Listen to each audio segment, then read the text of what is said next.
Fuel tank cut ചെയ്യുന്ന video ആണ് നമ്മൾ പാർട്ട് 1 കണ്ടത്. കട്ട് ചെയ്തതിന് ശേഷം ബാക്കിലെ ചേസിന് നീളം കൂടുതലായി തോന്നി. പിന്നെ എന്ത് നോക്കാൻ അതും അങ്ങോട്ട് കട്ട് ചെയ്തു.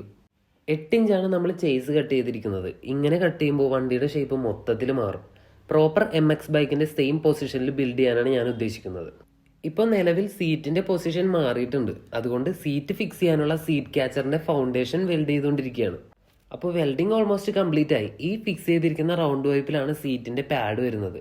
അതായത് ഈ റബ്ബർ ഗ്രോമിറ്റ് എല്ലാം ചേസിൽ കറക്റ്റായിട്ട് ഫിക്സ് ആയിട്ടിരിക്കും. അപ്പോൾ വൈബ്രേഷൻ മൂവ്മെൻറ്റും ഉണ്ടാവില്ല. പിന്നെ ഇവിടെയാണ് സീറ്റ് ക്യാച്ചർ വരുന്നത്. ഇത് നമ്മൾ ഉണ്ടാക്കിയെടുത്തൊരു പ്ലേറ്റ് ആണ്. അതുകൂടാതെ ഇതിലിരിക്കുന്ന റിയർ ഫെൻഡർ ഇമ്പൾസിൻ്റെ ഫ്രണ്ട് ഫ്ലൈ എടുത്ത് കട്ട് ചെയ്ത് ഷേപ്പ് ആക്കി എടുത്തതാണ്. ഫ്ലൈ നല്ല ഫ്ലെക്സിബിൾ ആയതുകൊണ്ട് പിന്നിൽ നിന്നൊരു ഇടി കിട്ടിയാലും ഒടിയില്ല. ചേസ് കട്ട് ചെയ്ത ഭാഗത്തെ പൈപ്പ് ഓപ്പൺ ആയിട്ട് കിടന്ന വെള്ളം കയറുന്നത് കാരണം ഒരു എൻഡ് ഗ്യാപ്പ് വാങ്ങിച്ച് വെൽഡ് ചെയ്ത് ക്ലോസ് ചെയ്ത് കളഞ്ഞു. ഇതാണ് ചേസ് കട്ട് ചെയ്ത് കഴിഞ്ഞിട്ടുള്ള ഫൈനൽ ലുക്ക്. നിങ്ങൾക്ക് എന്തെങ്കിലും സജഷൻസ് ഉണ്ടെങ്കിൽ കമൻറ്റ് ചെയ്താൽ മതി. അടുത്തൊരു വീഡിയോയുമായി വീണ്ടും കാണാം. Stay tuned.